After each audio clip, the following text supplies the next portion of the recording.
सबसे पहले मैं अपने महागुरु महेश्वर के चरणों में मैं अपना प्रणाम देता हूँ। प्रणाम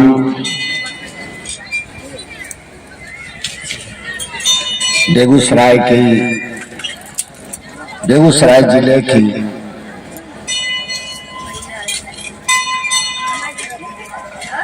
प्रखंड तो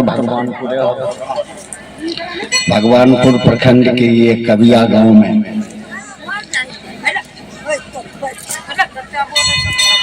शिव गुरु परिचर्चा में उपस्थित हमारे अभिभावक, बड़े बुजुर्ग, माताएं एवं बहना सभी उपस्थित हैं। आप सभी के चरणों में मैं अपना प्रणाम देता हूं। बेगूसराय जिला में लगभग 30 साल से भी ऊपर कहिए, साल 2 साल 30 साल से शिव गुरु की बात चल रही है। आप भी घर घर गए, गुरु आदेशित कर्म में घर घर जाके एक एक दरवाजा, एक एक घर को अपने शिव का शिष्य होने के लिए वहां के भाई बहनों को मैंने प्रेरित करने का प्रयास किया। दरवाजा खटखटाया। यह आपका या हमारा गुरु आदेशित, गुरु के आदेश पर हम लोग किए। दूसरी बार एक बात जान लीजिए कि इस मंच पर उपस्थित चाहे हम हों या कोई भी हो, हमारे आपके गुरु शिव हैं। आपने शिव की शिष्यता ग्रहण की तो गुरु शिव है। कोई व्यक्ति हमारा आपका, कोई भाई, कोई दीदी, कोई भैया आपका गुरु नहीं हो सकता। गुरु स्वयं महादेव हैं, शिव हैं। हम आप सारे जो हो, चाहे हम हो या और जिनको बड़े बड़े कहते हैं ये वरिष्ठ गुरु भाई या कनिष्ठ गुरु भाई, ऐसा कुछ नहीं है। वो भी शिव के शिष्य हैं, हम आप भी शिव के शिष्य हैं। हमारे आपके गुरु शिव हैं। नमः शिवाय मंत्र जो है ये शिव के समग्र स्वरूप को परिणाम संप्रेषित करता है। समग्र स्वरूप यानी वह शिव हर पद के प्रथम प्रकाष्ठा पर है। योगियों के ईश्वर योगेश्वर, तांत्रिकों के ईश्वर महाकालेश्वर, कपालिकों के ईश्वर कपिलेश्वर, गिरस्तों के भी उमापति नाथ हैं, अघोड़ियों के भी ईश्वर अघोरेश्वर, योगियों के ईश्वर योगेश्वर। यानी देखिएगा तो हर पद के प्रथम प्रकाष्ठा पर हम आप उस शिव से खानदान दर खानदान से जुड़े हुए। कहा ही गया कि चंदा मामा सबके मामा और शिव घर घर के बाबा। तो वह जिनको हम आप खानदान दर खानदान से बाबा के रूप में, औधारदानी के रूप में, दानी के रूप में, आशुतोष के रूप में मानते आए हैं, उनकी अभ्यर्थना में 2 पुष्प या जल चढ़ाते भी आए हैं। तो वही शिव, वही अपने घर के बाबा, जिनको घर घर का बाबा कहा गया, वह गुरु का भी काम करते हैं। वो गुरु है और वो गुरु ही नहीं, गुरुओं के भी गुरु। कहा ही गया गुरु नाम गुरुवे नमः, यानी वो गुरुओं के भी गुरु हैं। विद्या तीर्थम महेश्वर, वो विद्या के तीर्थ हैं। तुम त्रिभुवन गुरु वेद बखाना, मानी वो त्रिभुवन के गुरु हैं। यह सारा वेद बखान करता है। हम आपसे यह अनुरोध करेंगे जो हमने अपने शिष्य बने शिव शिष्यता में, जैसे इन्होंने अभी उद्घोषक महोदय ने कहा कि क्या पाया, तो जो पाया वही हम दे सकते हैं। जो चीज मेरे पास नहीं है मैं आपको कहां से दूंगा। जो मैंने अनुभव किया वही चीज आप सबके बीच विनम्रता पूर्वक रखना चाहता हूं। थोड़ा सा ध्यान दें कि हम आप खानदान से शिव से जुड़े हुए, लेकिन निर्विवाद रूप से अपने सुख के लिए निर्मित संबंध या सामग्रियां ज्ञानाभाव के कारण हमें प्रताड़ित कर संत्रास देती हैं। अगर ज्ञान नहीं रहेगा तो आप जीवन के किसी क्षेत्र में आगे नहीं बढ़ सकते। इसलिए ज्ञान सबसे जरूरी है। और वह महादेव का जो आशुतोष अवधर दानी या दानी स्वरूप यह जो है, ये आपको जगत का सुख दे सकते हैं। आपने जल चढ़ाया जो मांगा मिला। रावण ने 9 बार अपनी गर्दन चढ़ा के त्रिलोक की शक्ति मांगी।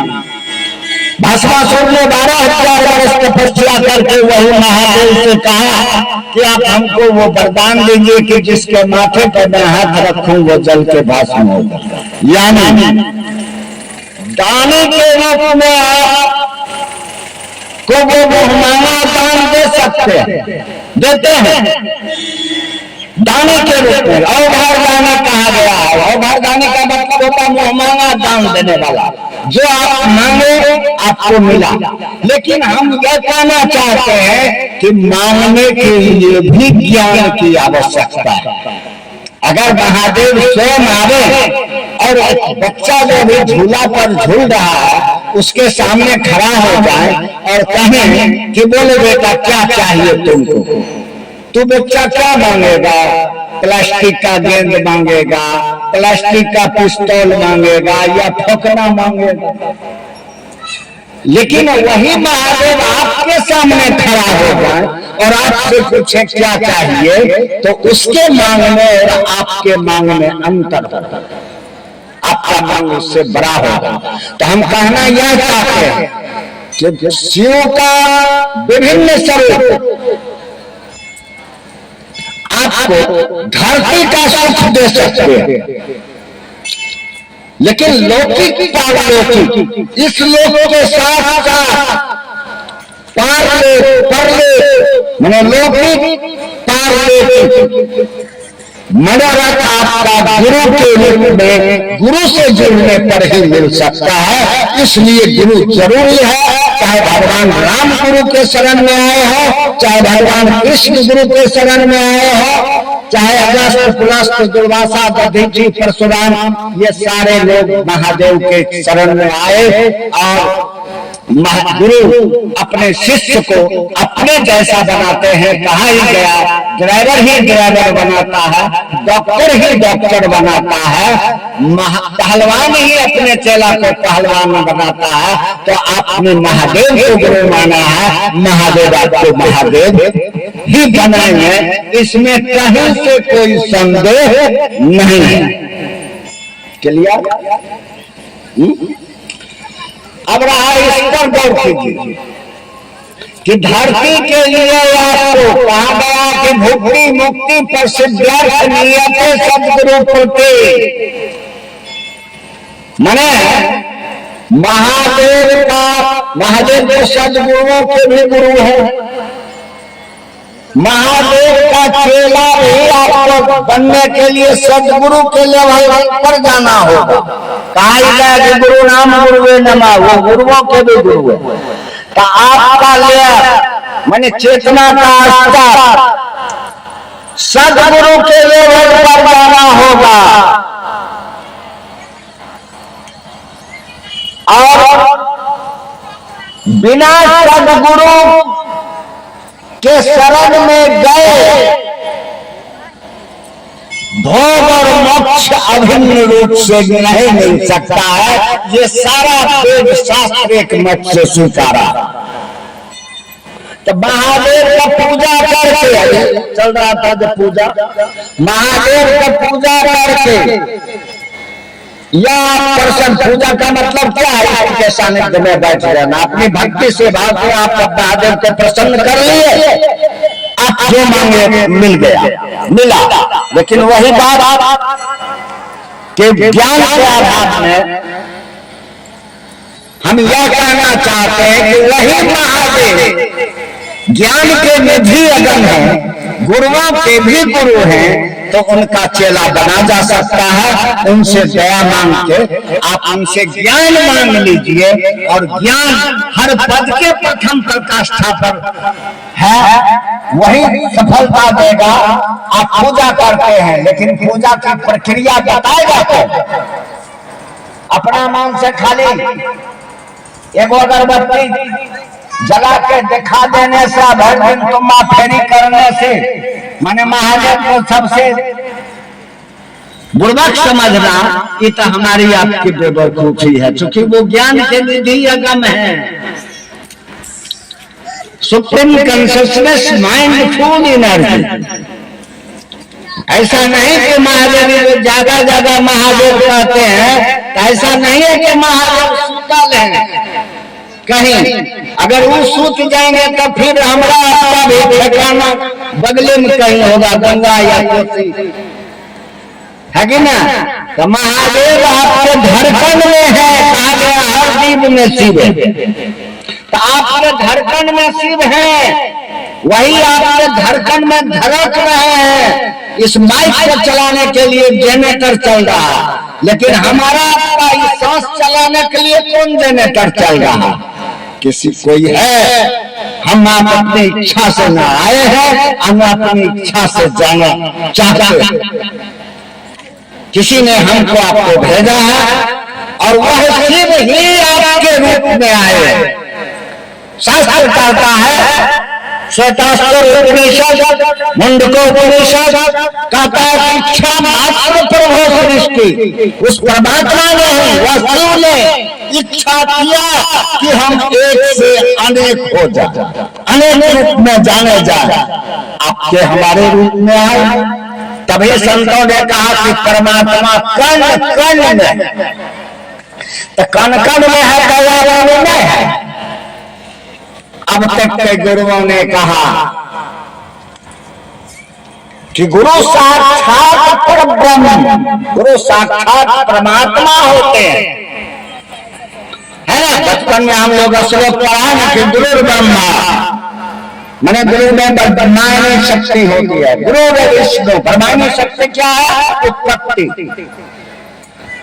गुरु विष्णु यानी गुरु में वैष्णवी शक्ति, मेंटेनेंस, रख रखाव।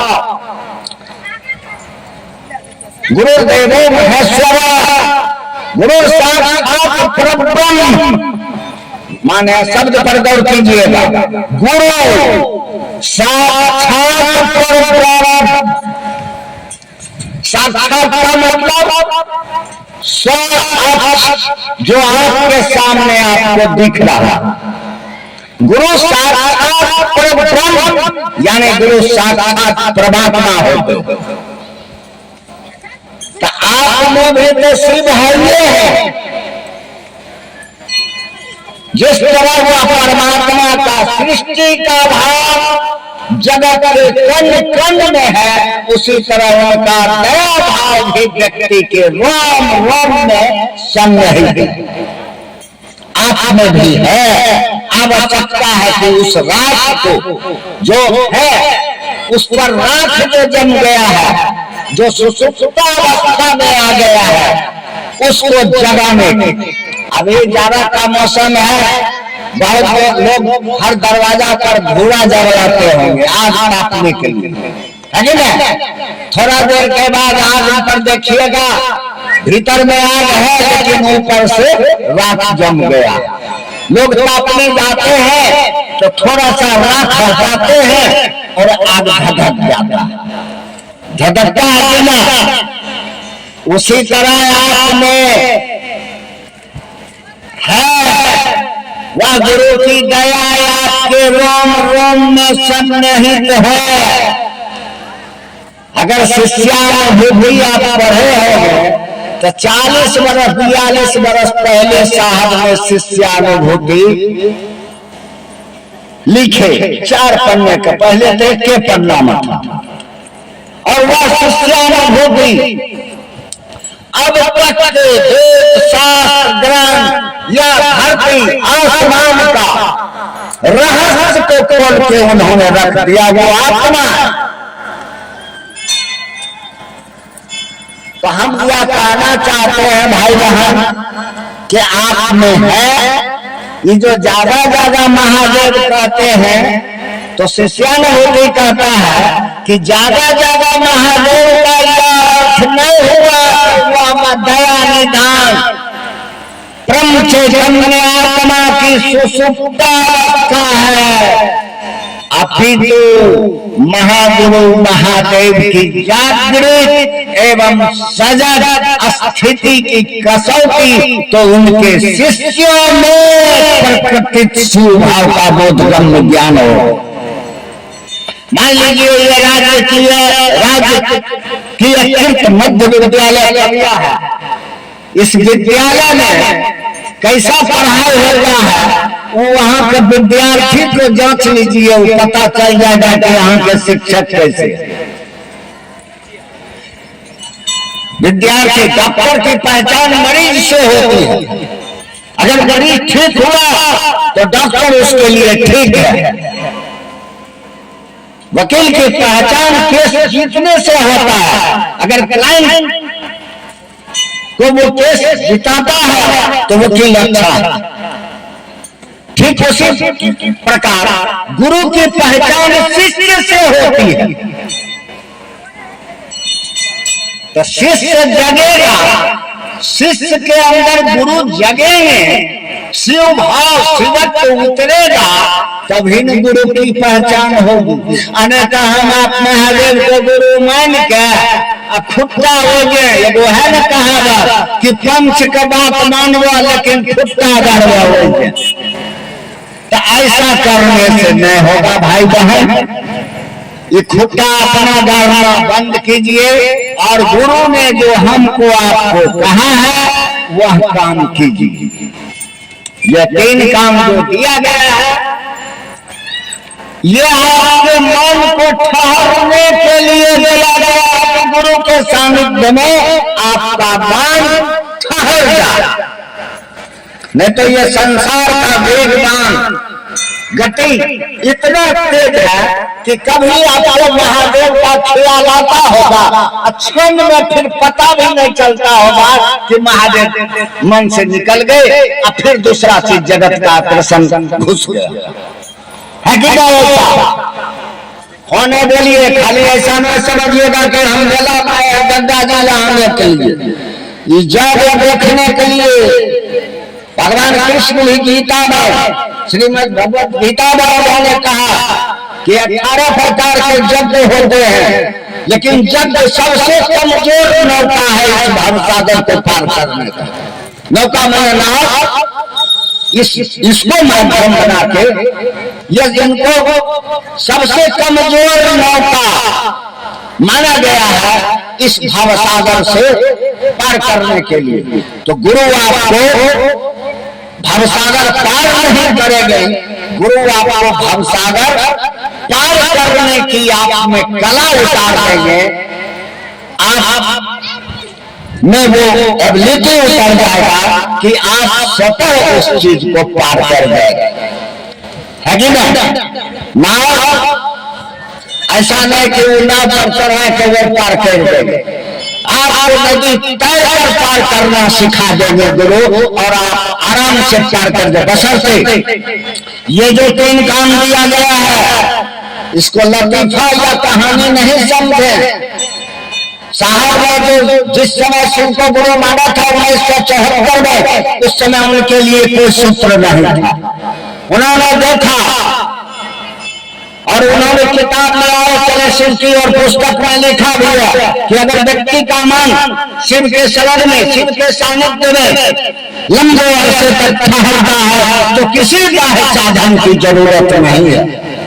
मन के ठहराव के लिए ये तीन काम करने के लिए कहा गया है। ये उनके द्वारा प्रतिपादित तीन सूत्र दिए गए हैं। पहला सूत्र है कि हे शिव आप मेरे गुरु है, मैं आपका शिष्य हूँ या शिष्या हूँ, आप मुझ पर दया कर दीजिए। अब देखिए यह तो किसी को बोलना भी नहीं है, मने मन दया मांग लेना है, लक्ष्मी खिलाया दया मांग लेना है कि शिव आप मेरे गुरु है, मैं आपकी शिष्या हूँ या शिष्य हूँ, आप मुझ पर दया कर दीजिए। ये तो दूसर का कहियो कि नहीं, अपने आप में स्वयं में है।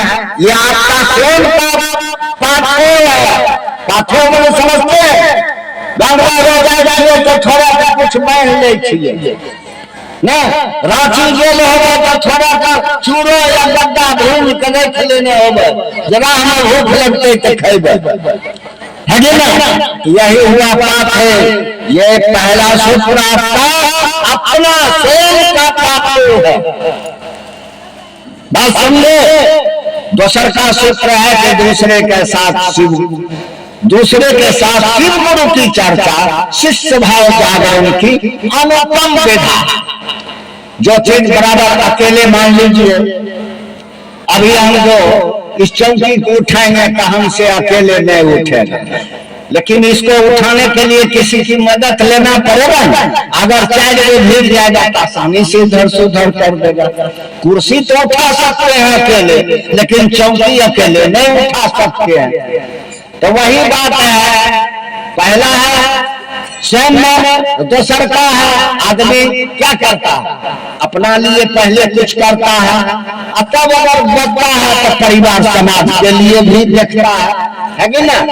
तो ये दूसरे के लिए भी है, आपके लिए भी। आपका काम जो चीज आप भूले हुए हैं, राह में गुरु बहन गिर जाएगी, देखिए इतना गुरु बहन है, अभी यहाँ से सूर्य पूरा चौक तक निकलिएगा तो एक सा गुरु बहन हम देखेंगे जो रेचा के हम छाए, लेकिन गुरु बहन के महादेव भैया देखिए रेचा खेत से महादेव खींच गए, गुरु बहन महादेव पर ले आए कि नहीं मन को, यानी आपके मन को वो मदद करेगा, याद में बचाएगा, और जिससे आपको प्रेम होगा आप उसकी बात अधिक सुनना पसंद करेंगे, अधिक उसकी बात आप चर्चा करना चाहेंगे, है कि नहीं। इसलिए दूसरा सूत्र और तीसरा सूत्र है नमः शिवाय। शिव को गुरु माने, नमः माने नमन प्रणाम,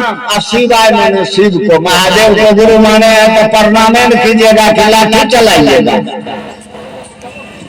बस। ये तीन काम दिया गया है, और इस काम तीन को करने के लिए आपके लिए भी उतने हैं दीदी, हम लोग ये उतने हैं। हम जो बलिया का भी 50 किलोमीटर 60 किलोमीटर से आए हैं, हम भी आप के पास मैंने अपना सर्वार्थ सिद्ध करने के लिए गुरु आदेशित कर्म पर आया, ऐसा मत समझिएगा। तो ये तीन काम करने के लिए इसमें क्या जाता है आप बताइए। अभी बात चल रही थी, एक भाई ऐसा हो सका चर्चा में चल रहा था कि किसी ने जिंदगी छोड़ दी बंदगी के लिए, और किसी ने बंदगी छोड़ दी जिंदगी के लिए। देखिए अंतर है दोनों। पहले के साधु महात्मा का इतिहास देखिए, मात्र लगन की उनका एक मात्र पूंजी है गुरु का। देखिए भगवान बुद्ध, महावीर, आज बहुत सारे ऐसे भी हैं, सबों की बात नहीं करते हैं, लेकिन जब भीड़ बढ़ा है तो भीड़ में दीदी पेशेवर भी घुसा। आप अकेले रहते हैं कि देश को कंगन बेचे वाला नहीं आता, ये भीड़ के कंगन बेचने के लिए भी बेचारा आया है। यानी हम यह कहना चाहते हैं कि भीड़ जब बढ़ा है तो भीड़ में पेशेवर भी घुसा। इस इससे हमको आपको बचना है। कुछ वैसे भी हैं जो अपना, जैसे साहब की बात कर रहे थे, साहब ने, दीदी ने महादेव के लिए, संसार के लोगों के लिए, जगत के लिए, शिव से जोड़ने के लिए अपना जिंदगी छोड़ दी। अभी बोले ना कि साहब अपने बाबूजी को कहते थे, जो शिक्षा विभाग के डायरेक्टर थे बाबू विश्वनाथ प्रताप सिंह, विश्वनाथ, ऐसे भी तुलसीदास भी कहते हैं कि विश्वनाथ मननाथ पुरारी, त्रिभुवन महिमा विदित तुम्हारी। और देखिए वो बाबा विश्वनाथ प्रसाद सिंह का प्रथम सुपुत्र साहब हरिंद्रानंद ने जगत के लिए, जगत को आराम के लिए उन्होंने शिव का दान दिया। कहा गया जगत गुरु नमस्तुभ्यम, हे जगत के गुरु कौन है? जगत गुरु नमस्तुभ्यम, हे जगत के गुरु आपको प्रणाम है, नमस्कार है। कौन है जगत गुरु? शिवाय शिवदाय चो, वे तो स्वयं शिव है, शिव का दान भी करते हैं। यानी उन्होंने हमको आपको शिव गुरु का दान दिया। 10,000 साल के इतिहास में आज तक किसी ने 10,000 साल के इतिहास में आज तक किसी ने यह साहस नहीं किया कि शिव आपके भी गुरु हो सकते। इतिहास देख लीजिए। हाँ, कुछ लोग शिव को गुरु मान के स्वयं गुरु हुए, लेकिन आम जनमानस के लिए किसी ने यह सौभाग्य नहीं दिया कि शिव आपके भी गुरु हो सकते हैं। और कहा कि श्रद्धा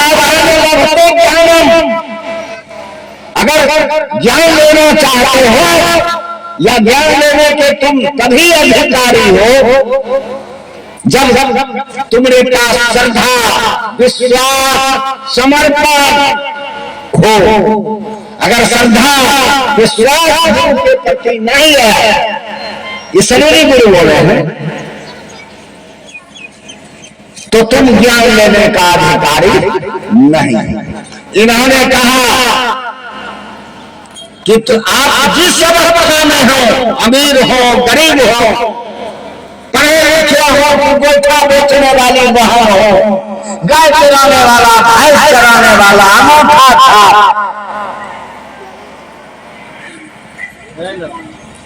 सबके लिए इन्होंने शिव का दरवाजा खोला। जो 10,000 साल के इतिहास में 7,000 साल का इतिहास आपके, चाहे वेद, शास्त्र, पुराण, 18 उपनिषद, चारों वेद या पुराण, क्या वो है 18 गो पुराण, 4 गो उपनिषद, वेद उपनिषद, 108 उपनिषद।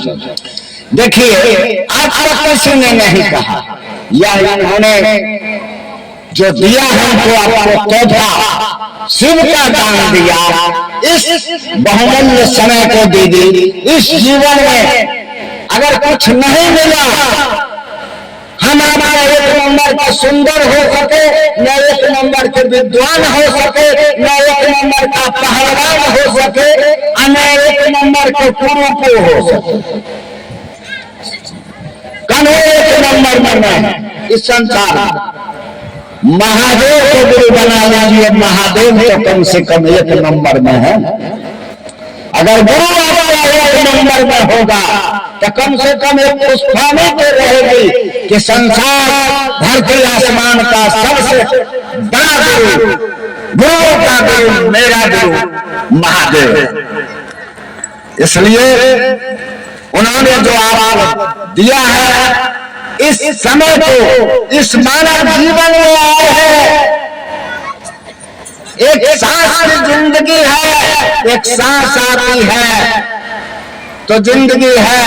अब जो निकल रहा है नहीं आवे, जो सांस छूट रहा है अब फिर वापस नहीं आवे, तब क्या होगा? खेला खत्म। तो इस एक सांस की जिंदगी में उन्होंने क्या कहा? अरे आया तो प्रणाम कर लीजिए, या छोड़ा तो शिवाय के नाम से छोड़ा कि चलो अगर जो छूटा अगर नहीं वापस आवे तो शिव को तो चला गया ना। नमः शिवाय। इसलिए इस मौका को गमाइए नहीं और ढेर शिव चर्चा में दौड़ना, ढेर मने गुटबाजी कहना, क्षमाबाजी कहना, या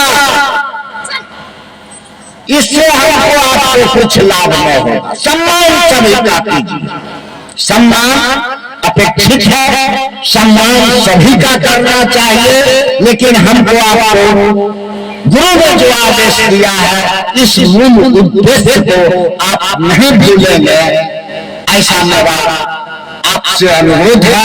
जहां तक मेरी आवाज जा रही हो, तमाम बूढ़े बुजुर्ग नौनिहाल बच्चे, कम हम तो आज के युवा वर्ग से भी कहते हैं, बहनों से भी, कि कम बाल्यापन में ही कम से कम एक अच्छा संस्कार आप अपने को लीजिए, मिलेगा गुरु के शरण में। ठहरिए, ठहरेगा मौन। संसार का सारा रिश्ता भाव जनित है, चाहे पति पत्नी का हो, भाई बहन का हो, बाप बेटे का हो, माँ बेटी का हो, सारा संबंध भाव से चलता है। अगर भाव का तिरोहित हो गया, भाव टूट गया, तो बाप बेटा में भी बंटवारा हो जाता है। इसलिए भाव से ही सारा संबंध चलता है। और भाव क्या है? आपका भाव क्या है? बर्फ का भाव क्या है? यानी भाव किसी बात को, किसी विचार जो आपके मन में आया होगा। कभी आप अपने भाई बहन आए, किसी ने कहा होगा कि होगा, कभी आप चर्चा ठीक है, फिर चला बहन को विचार में डाला, किसी से जानकारी मिली, विचार में डाला, विचार ठहरा आपके मन पर मजबूत हुआ तो आप आ गए। अब विचार अगर टूट जाए तो बगले में कहेगा है चलो की बकर बकर सुने छे, चलो गया। फिर बगल में कोई कहेंगे हे तनिकार सुन, है कि ना? इसलिए विचार पर पहुंची जाता है बार बार, वह विचार ठहरता है तो वह भाव कहलाता है। जैसे बर्फ का भाव क्या है? बर्फ को आप छुइएगा आपको ठंडक महसूस होगा, आपको छुइएगा अगर आग आपको जलाएगी। यह भाव गुरु शिष्य का भाव, गुरु के प्रति शिष्य का भाव अगर चलता रहा तो गुरु आपको अपने जैसा बनाएंगे। चलेगा कौन? मन। हमारा आपका मन किया तब ये शिव चर्चा में आए। अनेक मन नहीं करता, मन अभी टूट जाए तो तुरंत उठ के चल दीजिए। इसलिए मन ही जाएगा, शरीर का माने नहीं रखता। शरीर एक स्ट्रक्चर है, एक इसमें पल रही जो चेतना है वह सूक्ष्म से सूक्ष्म भी है और स्थूल से स्थूल भी है। सूक्ष्म क्या है? कैसे इनको माना गया कि आपके शरीर में, आपके अंतःचेतना में, आपके रोम रोम में वो सूक्ष्म सूक्ष्म रूप से प्रवेश किए हुए, इसीलिए उनको सूक्ष्माति सूक्ष्म कहा गया। सूक्ष्म क्या है, स्थूल क्या है? स्थूल जिसको पांचों ज्ञानेंद्रियां पकड़ती है, जैसे आकाश में एक ज्ञानेंद्रियां काम करेगी शब्द, हवा दो ज्ञानेंद्रियां काम करेगी शब्द स्पर्श, धरती में पांचों ज्ञानेंद्रियां काम करती है। आप इसको छू सकते हैं, पकड़ सकते हैं, इसमें गंध है। तो ये स्थूल, तो वो सूक्ष्म इसलिए है कि वो सूक्ष्म में सूक्ष्म है, क्योंकि वो आपके शरीर में सूक्ष्म रूप से प्रवेश करके अवस्थित है। वो स्थूल क्या है, जो आपको दिख रहा है, ये धरती, आसमान, हवा, पानी, आग, ये पांचों तत्व से ही में हमारा जीवन चलता है। बिना पान के रहना, बिना हवा सांस लेने रहे तो बिना हमरा आपका लोक में, इस लोक में जो बैठल है ना, ये लोक भी उसी परलोक से ही चलता है। लेकिन फिर वही बात हुआ कि दिल है कि मानता ना। बाबा की संपत्ति पर मौज तो ले रहे हैं, लेकिन बाबा को बाबा मानने से मन भटक रहा है, इनकार कर रहा है। इसलिए बाबा को बाबा समझिए। यही कहे साहब ने कि वो बाबा जिसको हम आप खानदान से बाबा ही कहते आए, हमारे आपके बाबा भी बाबा ही उनको कहा होगा, कहता है वह बाबा को अपना गुरु बनाया जाए। वो आज भी है, ऐसा नहीं है कि, और है तभी भारत सरकार भी शिवरात्रि में आपको छुट्टी प्रदान करता है। शिवरात्रि मनाने में हर गांव की बहना जिनको कुछ नहीं समझ है उस शिव के बारे में, वो भी शिव के नाम पर शिवरात्रि करते हैं, बैठ करते है कि ना। जब शिव के जन्म का खबर है, जो चीज जन्मा नहीं वो मरेगा कैसे? और स्कूल बना है तब न 500 बरस में टूटेगा, और बनवे नहीं करता तो टूटता। तो शिव की स्थिति, शिव की शिवरात्रि मनाई जाती है। स्थिति संभवानी जुगे जुगे बने हुए हैं और रहेंगे। ऐसा नहीं है कि शिव आज नहीं है। बहुत लोग कहते हैं कि आज केकरा शिव में आज ये रहा कहे वाला मेरे साहेब के बारे में ये भरे नहीं पुरानी है, ये अपनो जाए आगे जमानों के लाने वाला कहानी नहीं रहती है। गुरु का शरीर धारी होना कोई आवश्यक नहीं है। गुरु भाव सकता है। अगर शिष्यानुभूति 4 लाइन पढ़े होंगे साहब का लिखल का, तो गौर कीजिएगा कि शिव के साकार निराकार, साकार कौन जो दिख रहा है सामने, निराकार जो नहीं दिख रहा है लेकिन वो है। शिव के साकार निराकार में विभेद नहीं किया गया, भेदे में विभेद नहीं किया गया। सदाशिव के रूप में वो इच्छा ज्ञान क्रिया चित्त और आनंद के अथाह सागर है। 5 शक्तियां गुरु में पाई जाती है। कौन कौन? इच्छा ज्ञान क्रिया, जिससे कोई चीज बनती है। चाहे आप मकान बना दे या चुटिया बना दे, पहले इच्छा में कीजिएगा। अज्ञान लीजिएगा जो चुकिया कौन चीज से बनावे, तो मिट्टी की मिट्टी सानिए, क्रिया कर दीजिएगा तो चुकिया बने। मकान बनाने की इच्छा किया, ज्ञान लिया कि कितना सीमेंट लगेगा, कितना बालू लगेगा, व्यवस्था करते हैं। अब स्त्री को बोला कि क्रिया करते हैं, यानी इच्छा ज्ञान क्रिया, यानी चिन्मय शक्ति ज्ञान। आनंद, आनंद क्या है? जिसके आने पर आपका मन स्वतः नृत्य करे, आनंदित रहे।